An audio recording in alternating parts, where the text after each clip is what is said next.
Welcome, everyone, to the first of a weekly iteration of what we're going to call Chalk Talk here with Brett Gordon, the head coach of LaSalle College High School. I'm Bob Long, voice of the Explorers, and thrilled to take just a couple of minutes every Monday with Brett and kind of talk through where they've been, where they're going, and any pertinent details that the fans should be aware of. So, Brett, let's start by talking about the team. 4-0, a big win over the Haverford School on the road, tough atmosphere. What did you see on Saturday, and what did you learn about your guys? Yeah, thanks, Bob. We've had, so far basically four road games to start the season. And as you mentioned, most recently, Saturday at the Haverford School. They always play LaSalle pretty tough. Defensively, I thought they were very strong, especially up front and in their linebacking core. And the game, the way the game kind of played out, I thought we would be a little bit more efficient on offense in the first half. It took us a little while to get going and then, kind of put our stamp on the game there late in the fourth quarter. On the defensive side, I was very pleased and excited to watch our defense play. We knew coming in that, Haverford was going to try to run the ball. That's what they kind of hang their hat on. So that was a big focus for the week. I thought our defensive front did their roles and responsibilities incredibly well and disciplined. I thought our linebackers filled where needed, and then I think our secondary really did a good job playing a lot of man coverage in the back end. And so overall, it was a really good team win. We talk every week about taking it week by week and just making sure that we're improving as an overall team as we head later into the season. So again, overall, it was a great team win, but still a lot of areas for us to improve upon. One guy that we made special note on the broadcast to mention was when Jamal Williams got the big sack, and you're running some odd man fronts over the course of the year, and so him as that nose guard, uh, he kind of has the responsibility of taking on two offensive linemen, so he probably doesn't get the plaudits that he deserves. Of course, when he got the sack, we made sure to do that, but speak to him if you could, and the rest of that front three and sometimes four, what they've been able to do for you guys. Yeah, Jamel specifically was really excited for him. He's worked really hard this offseason, and he's at the top of the list of, as are a lot of guys that have really bought into a new way of doing things. And with the defensive scheme that we're running, oftentimes they're going to be some unsung heroes based on doing your job and responsibilities every play to free up some of your teammates. So was really happy to see him basically show up on the stat sheet, for the first time really in the first four games. Doesn't mean he hasn't had an impact on all the games up to this point. But Jamel played well, and we've had a real nice rotation kind of week to week of guys stepping up and making really big plays. And that's a testament to the individual players. It's a testament to our defensive coaching staff and our defensive schemes that, have proven so far this year to be a challenge for our opponents. This next question relates to, we'll call it a good, not to say problem to have, but a good situation to think about. You got out and ran against Harrisburg, and that game was in hand early. You did not trail in that game. Malvern, you jumped out to a 21-3 lead. The Friars, to their credit, made it tough at the end. You guys hung on, never trailed in that game. Calvert Hall, it's 21-0 before Calvert Hall, I think, even had a handful of first downs. So when Haverford stopped you guys on your first offensive possession, went down and took what was a small but 3-0 lead, that was your first, by my count, deficit of the year. How do you feel like your guys adjusted, handled that moment en route to what was a 28-point win? Yeah, we talk about every week that there's, the game of football is a huge game of momentum, and that each and every week you're going to face some sort of adversity. You never know when it's coming, but you do know that it is coming. So we've had a lot of success early on in games on the offensive side of the ball. So to stall there early on, as the head coach and the play caller, was a little bit frustrating and candidly a little bit unexpected. But also to see that Haverford also ripped off a big run early against us. We were a little bit out of position. I think it was a 25 or 30 yard run down inside the 20-yard line. But then to see our defense recover and come up with forcing them into a field goal was good to see us kind of batten down the hatches, lock back in, and make them earn every point that they scored. So yeah, overall, to your question on it, you're going to face adversity. I would say that was certainly some adversity for us. I mean, when you look back at the game, I mean, it was a one score game, almost towards the end of the third quarter. So the score, I don't think, was very indicative of how the overall game, went. I thought Haverford, came out and challenged us very good on their defensive side of the ball. But we just told the kids to keep hanging with it and make sure that, we keep executing, we keep fighting. And then, we kind of blew it open a little bit there in the fourth quarter, but it was good to see us face some adversity and then respond very well. The next question I have for you, Brett, is related to the upcoming opponent, Episcopal Academy. It's not a team that LaSalle has traditionally played. It will be the third Interact school that you play this season, and I think Malvern certainly acquitted themselves well. One of the better teams in the state of Pennsylvania.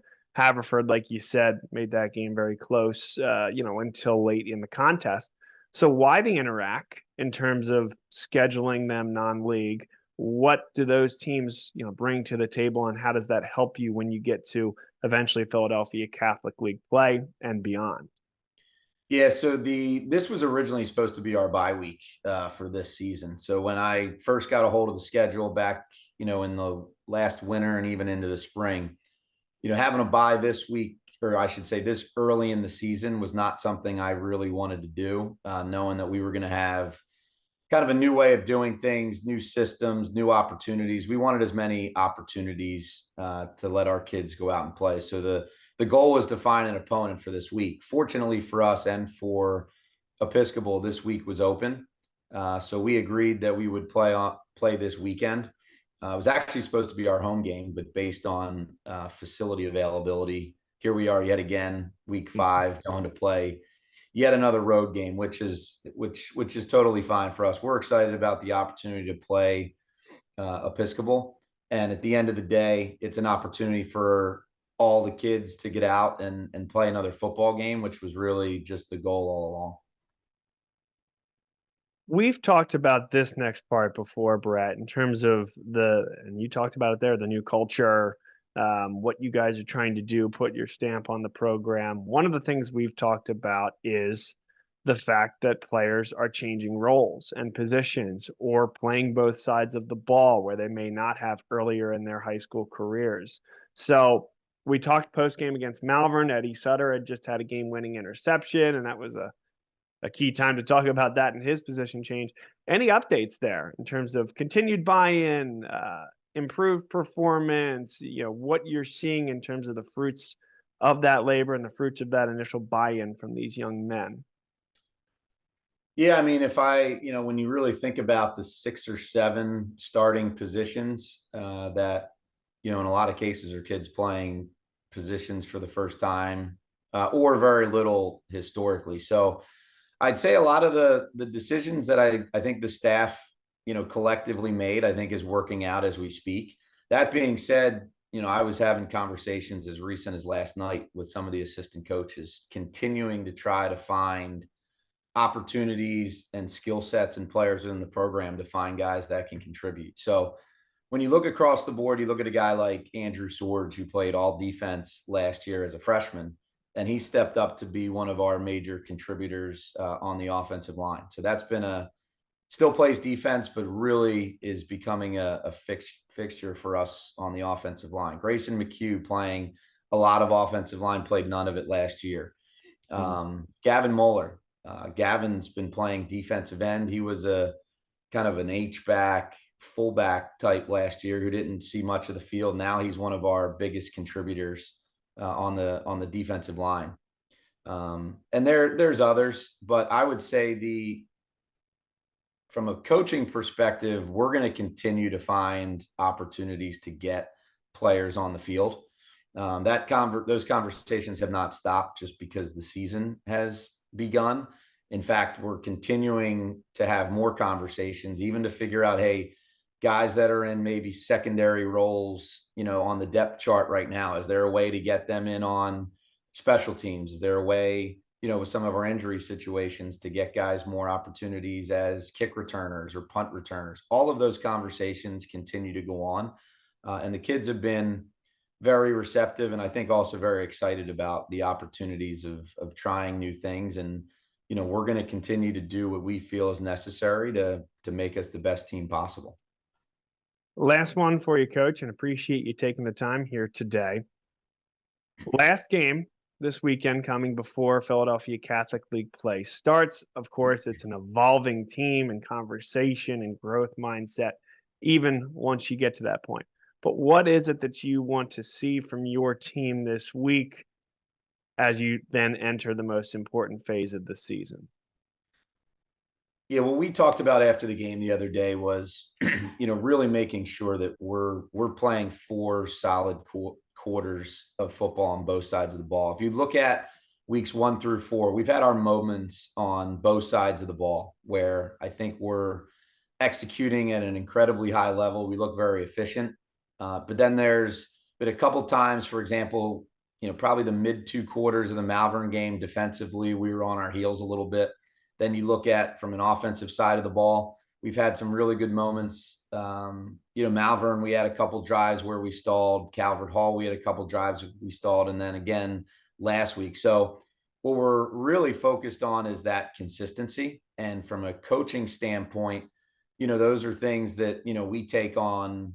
We take the onus on ourselves to make sure it's our job to make sure that we're putting our guys in the best positions to be successful with the most level of consistency. So we're not pleased. I shouldn't say we're not pleased. We realize as a staff there's a lot of areas to continue to improve. But given the start to the season with the 4 teams that we've played, the results that we've seen, we know that we're certainly excited for, to see what we can put together the rest of the season, but also know that there's a lot of room for improvement. I think the kids understand that. So that's really all we're asking for. Myself as the head coach and also being responsible for the offense, we can do a lot better. And the most exciting part for me is I think the kids realize it.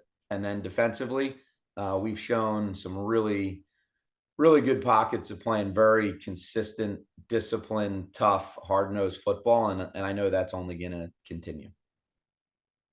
Thank you for doing this, Coach. Appreciate the update. And I know folks all around the LaSalle and high school football community are looking forward to seeing this every week. So have a great week of practice, and we'll see you on Friday. Great. Thanks, Bob. Talk to you next week.